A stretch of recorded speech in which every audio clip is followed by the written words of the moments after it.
Bismillahirrahmanirrahim. Assalamualaikum warahmatullahi wabarakatuh. Buat seluruh teman-teman saya dimanapun Anda berada, semoga kita semua di kesempatan pada malam hari ini diberikan kesehatan, diberikan umur panjang, dimurahkan rezekinya dari segala arah penjuru, dan selalu diberikan perlindungan oleh Allah Subhanahu wa Ta'ala. Amin ya Rabbal Alamin. Di dalam kesempatan pada malam hari ini, saya akan sedikit memberikan tips atau cara-cara yang mungkin bisa berguna untuk kalian semua.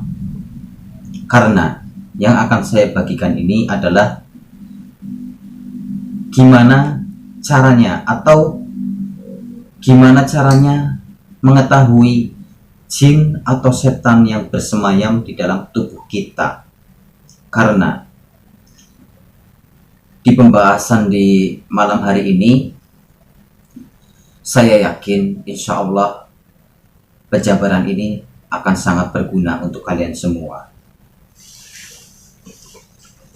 Jadi akhir-akhir ini banyak yang pada tanya ke saya, sering terutama dari pihak kaum hawa yang sering mengalami ada gangguan-gangguan yang tidak wajar yang ada di dalam tubuhnya. Makanya saya sengaja di kesempatan pada malam hari ini memberikan tata cara ataupun tips sederhana yang bisa kalian praktekkan nanti. Jadi seperti ini, sebelum saya membahas lebih dalam lagi, saya akan bercerita terlebih dahulu, yaitu tentang mengenai jin yang bersemayam di dalam tubuh kita. Jadi untuk kalian semua yang mungkin punya hobi jelajah tempat-tempat horor ataupun angker, ataupun yang punya hobi pemburu gaib ya, mencari penampakan, di situ saya akan berpesan ke kalian semua, karena kita mempunyai sebuah amalan ataupun doa, kalau kita tidak bisa ataupun kalau kita tidak tahu caranya, itu pun sama saja percuma. Makanya insya Allah di kesempatan ini, pembahasan ini sangat berguna, karena setiap manusia itu ada lengahnya. Nah, jika kalian menemukan seseorang yang kesurupan, kalian bacakan lafaz ataupun mantra, tetapi tidak ngefek ataupun tidak sembuh orang yang kesurupan tersebut, itu bukan salah dari doanya. Ya, perlu ketahui, itu bukan kesalahan dari doanya ataupun dari mantranya, melainkan harus tahu titik letak sandi. Ya, yang dimaksud saya titik letak sandi sini, yaitu tempat jin ataupun setan bersemayam di dalam tubuh. Makanya saya akan berikan tempat ataupun celah-celah di dalam tubuh kita yang sering dijadikan untuk bersemayam ataupun untuk bersembunyi para jin ataupun setan.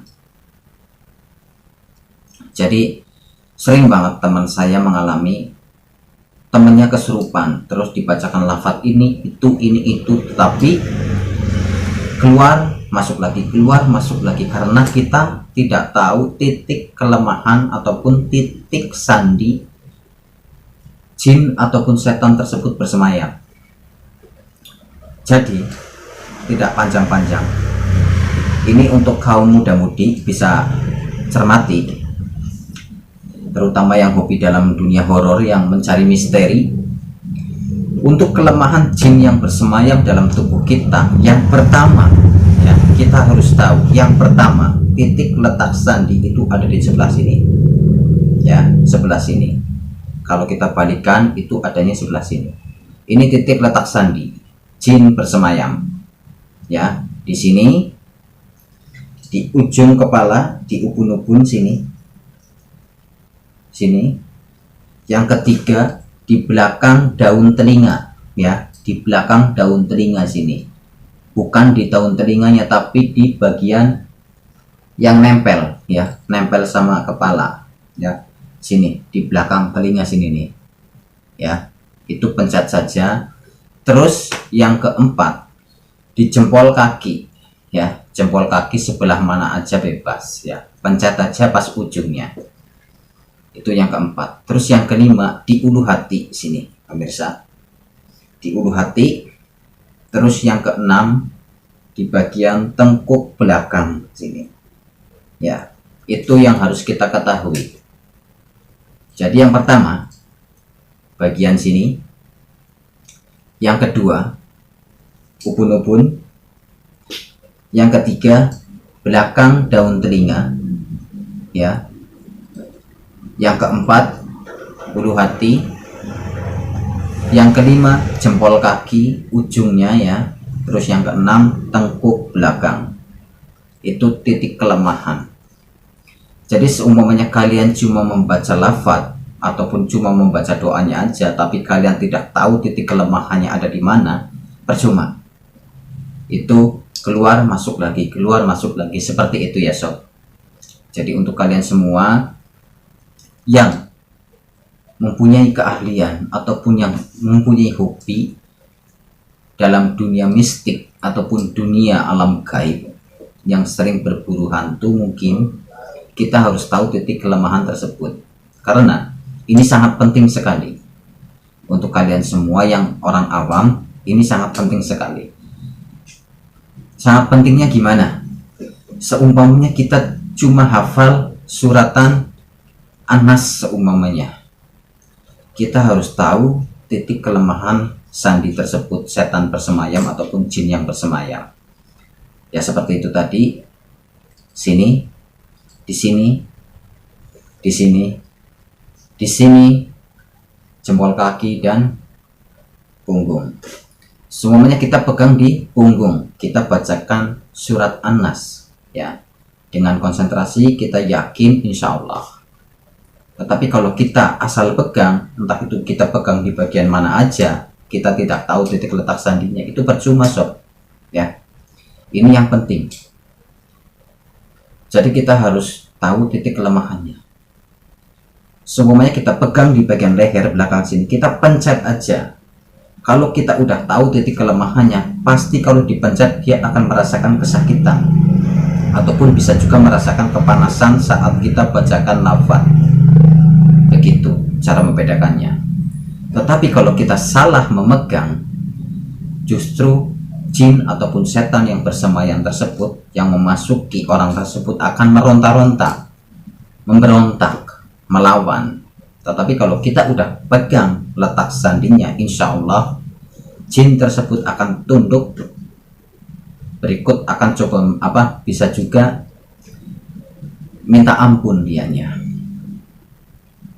Biasanya yang sering dilewatkan itu yang bagian sini pemirsa. Ini sering banget dilewatkan. Kebanyakan kita ambil posisi yang gampang dijangkaunya, seperti ulu hati, jempol kaki, terus tengkuk, ya, itu yang gampang dijangkaunya. Kadang kita lupa, ya gitu loh. Lupa bahwa yang paling dominan itu di bagian belakang daun telinga sini pemirsa. Itu kelemahannya. Jadi mudah-mudahan kalau kita udah tahu titik kelemahannya, kita mau bacakan lafaz apa saja insya Allah, yang penting kita tahu titik kelemahannya. Untuk mengobati orang kesurupan, ya yang pertama kita membaca suratan. Kunci dari surat, kunci dari Al-Quran, yaitu Al-Fatihah, An-Nas, Al-Falaq, ya, Al-Ikhlas, ayat kursi, itu adalah kuncinya Al-Quran. Kalau belum sembuh juga berarti kita masih belum tepat memegang letak titik sandi tersebut. Jadi titik letak sandi jin bersemayam di dalam tubuh ini sangat penting sekali untuk kalian semua yang masih pemula. yang hobi dalam berburu gaib, berburu penampakan, insya Allah di kesempatan malam hari ini semoga bisa berguna, bisa menambah wawasan untuk kita semua. Mungkin itu saja yang bisa saya sajikan di kesempatan pada malam hari ini. Saya mohon maaf jika ada kesalahan kata-kata yang disengaja ataupun tidak disengaja. Saya mohon dimaafkan. Akhir kata dari saya, Mukan Channel pamit mundur. Wabillahi taufik wal hidayah. Assalamualaikum warahmatullahi wabarakatuh.